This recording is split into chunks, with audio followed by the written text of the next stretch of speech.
Hey, Jeff from McCree's Gardening Services again. Someone asked me for a little rundown on the back of my ute, how we transport our stuff and just a couple of little things like that. So just a short video on how we set it up. So I hope you get something out of it, and looking forward to some suggestions of how I can improve it. So, okay, let's have a look. Okay, so I run a Hilux single cab for our residential. I run all my machines, all my equipment off the single cab ute. The tray's got plenty of room in it. I can always carry two mowers, contractor and the Victor commercial, loading ramps, bags for grass clippings, although most of it's always dumped in the customer's bin. Got the sprayer, of course, Toolbox, which I'll cover directly. So basically, back down, ramps and mowers on and off.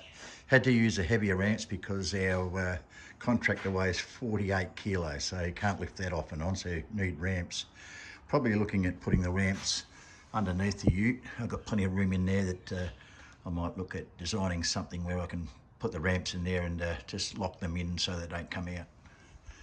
Okay, so moving on to our rack system. We have a little rack system where we put our equipment, simple and easy.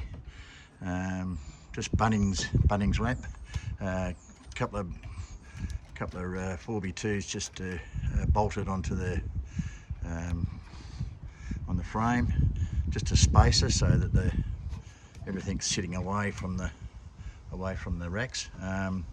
I would have used steel if I had time, but I just painted them up. Had these on for about 3 years, and the vehicle's parked in the garage, so it's weatherproof, so it doesn't really get rotten or anything like that. But probably if you're going to do it properly, I'll probably use steel, aluminium or something like that. But these serve the purpose. Like, these things are only, what, $8, $10 each.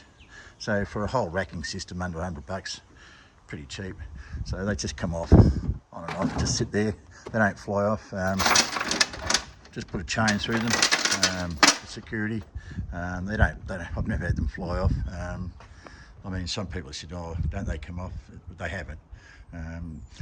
I notice some people have got a proper locking system and quite an expensive racking system to put on. I'm not quite sure whether it'll fit along the back, maybe on the side, but that's restricting room. So I carry mostly battery gear. I've got the battery whippersnipper equal to a 25cc, goes all day on a 9-amp battery. Got the dedicated hedger, which I do a lot of hedging in all my jobs. Got a standby petrol whippersnipper. Also I've still got my old Shindy hedger that for all the rough stuff I'll use it on that, but basically that's the racking system.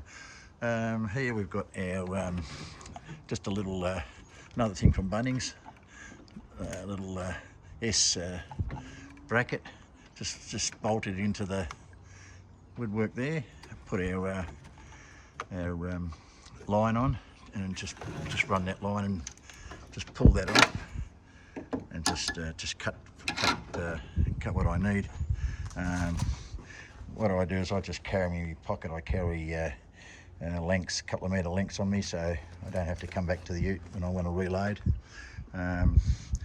As you guys probably would know, always use a speed feed head for the whippersnippers.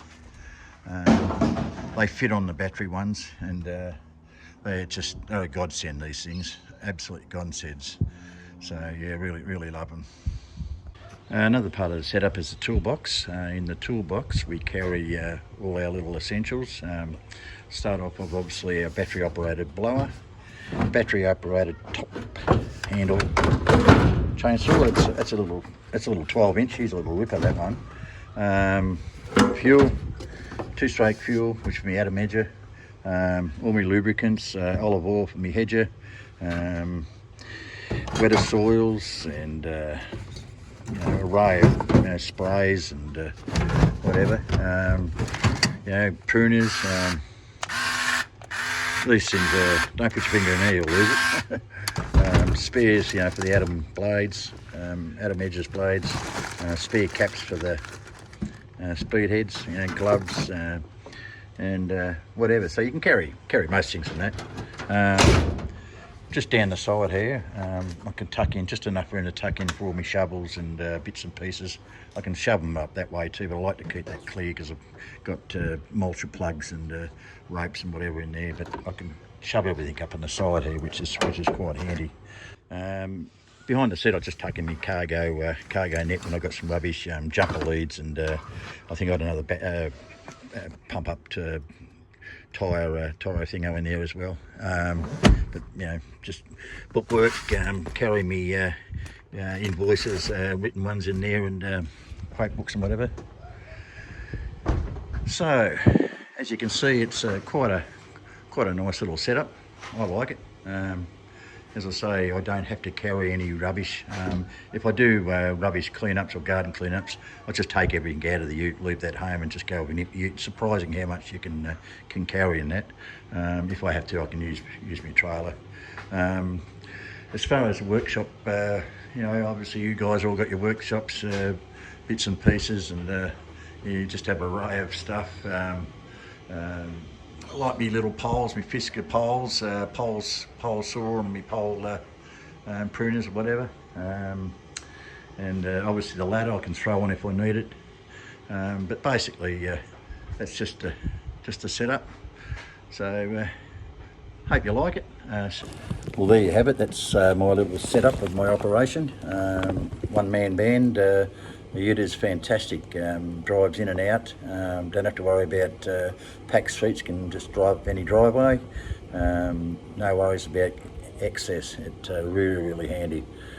All customers, I use their green bin. If there's excess left over, I have got room to throw in, but mainly I use their bin, so that's a big saving. Other than that, thanks for watching, and please subscribe, and any comments and suggestions are most welcome. Thank you. Okay viewers, just an addendum to the video. The next video I want to do is the software I use for running the business, the scheduling, and just how it all works in the admin side of things, because we might work so many hours a week, but the actual work, maintenance of our equipment, quotations, office work, we find that that spends quite a few hours, and this is why we need to talk about hourly rates, not just working, but counting all the external non-billable hours. So that's a video for later. Okay, see yous.